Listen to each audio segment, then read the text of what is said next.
Уважаеми гости, добре дошли в тази вечер.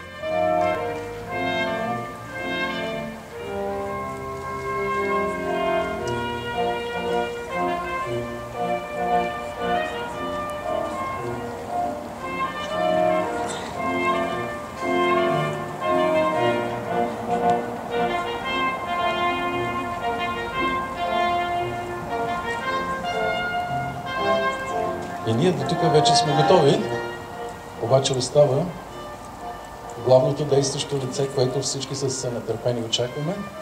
Затова ще помоля всички, които са седнали, да се изправим, за да може да посрещаме булката.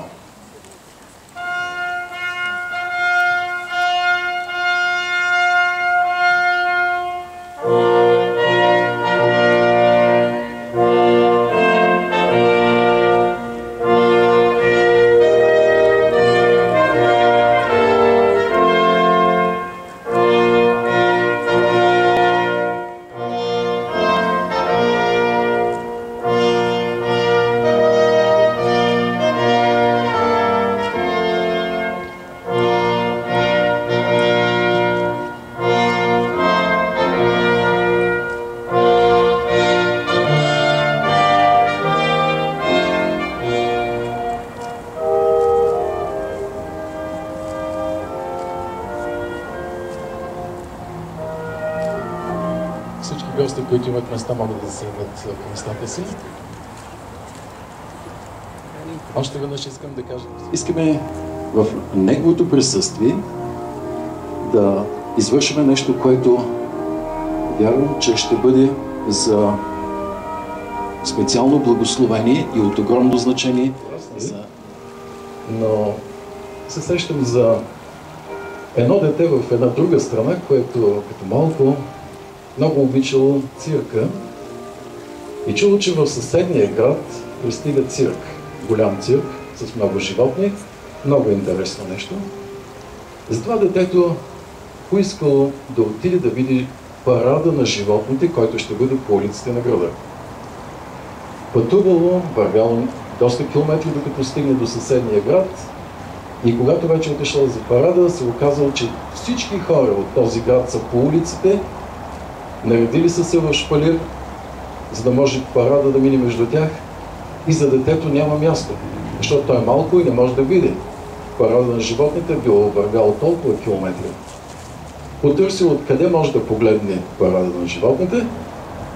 В край на кращата намерил една ограда, дървена ограда, която плътно покривала едната страна на улицата, по която ще ли да минат животните. Но за съжаление, ръста му не позволяло да погледне над оградата. Търсил пролук към някакъв процеп, откъдето да погледне. И в край на кращата успял да намери една малка дупчица, защото там е имало чек някога, който е паднал и сега се отворила дупка.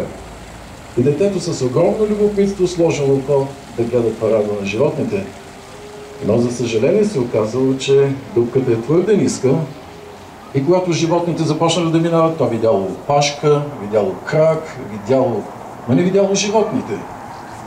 При което разочарованието на детето било огромно. Затова се разплакало и се обърнал да си ходи в къщи силно натъжено. Но се оказа, че наблизо имал един възрастен, който видял детето и съответно го сложил на раменете си. Вече той виждало над оградата, виждало цялата красота на животните и вече нямало по-красив парад, нямало по-щастливо дете от това. Каква е поуката, която с тази детска приказка днес искам да ви кажа?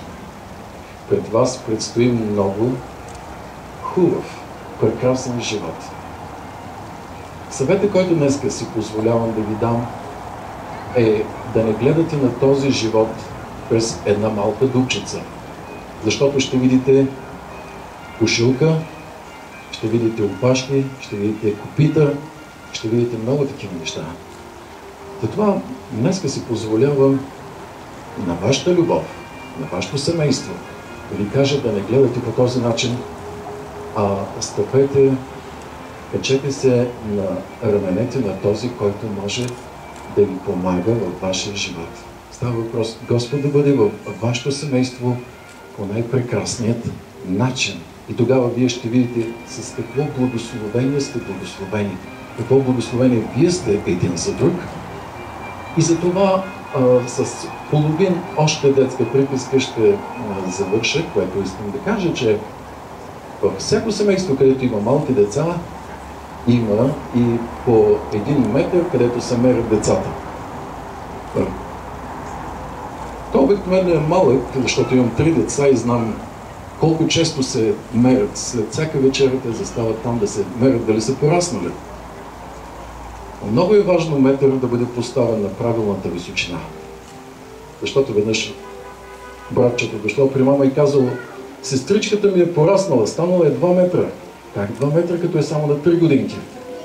Просто метър бил паднал долу и тъй като застанала, показали 2 метра. Днеска, което е втори съвет, който ви даваме: не мерете вашата любов по съвети, които ще срещнете под път и над път. Нека вашата любов да бъде съобразена с най-великия стандарт, който е Божия.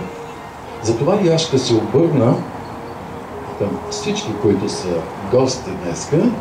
Пред вас има по един малък подарък, който младоженците са приготвили за вас, и той е под формата на ветрило, но там е записано нещо, което е техният любим момент от Библията, което се намира в първо послание на апостол Павел към Коринтяни, и там от 4 до 8 стих.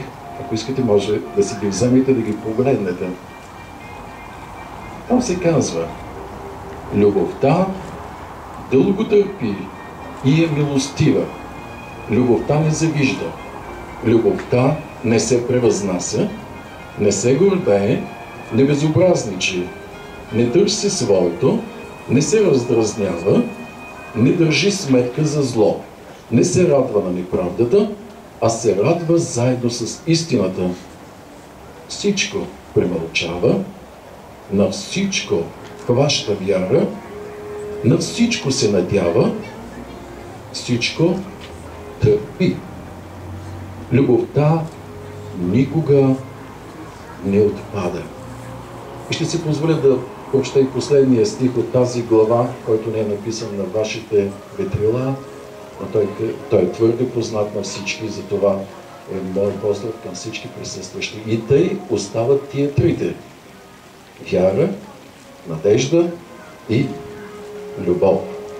Но най-голямото от тях е любовта. Скъпи младоженци, мерете вашата любов по този най-велик стандарт, който цялото човечество до този момент следва.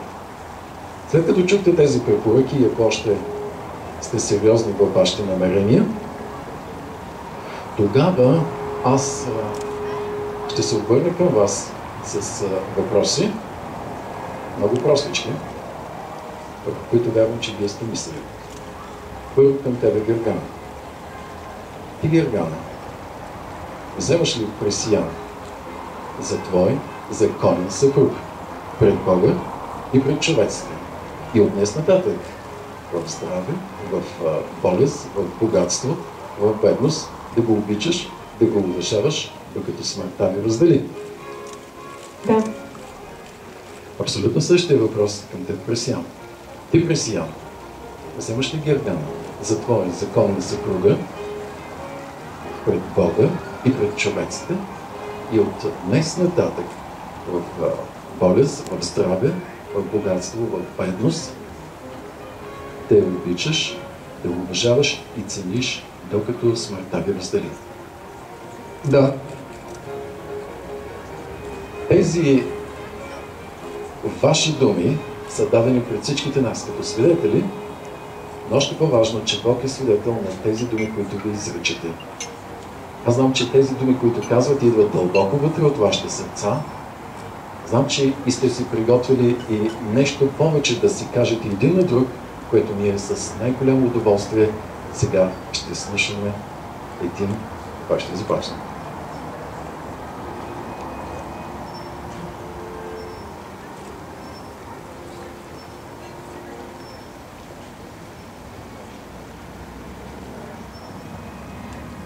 Когато съм с теб, изпълваш цялото ми сърце с щастие и радост. До толкова, доколкото, че може да изпълним целия свят. Благодаря ти, че си до мен. Предавам ти сърцето и душата си. Пази ги, вземи ги с тебе и ги носи навсякъде, където си. Вричам ти се във вярност, в любов. Обичам.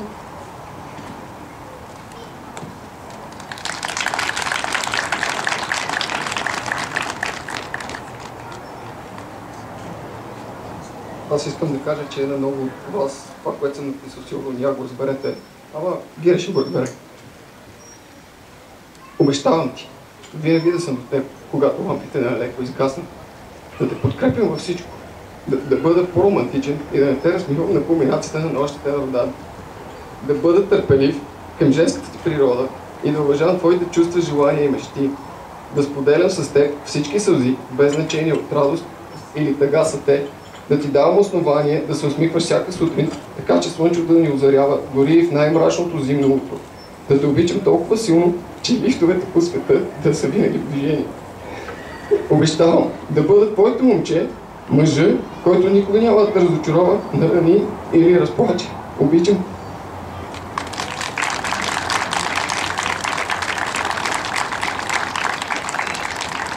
Не са ли прекрасни? Аз ще помоля кумът с шаферите леко да минат назад, а майките да дойдат. И как срещам и да им пожелаем благословен път в живота.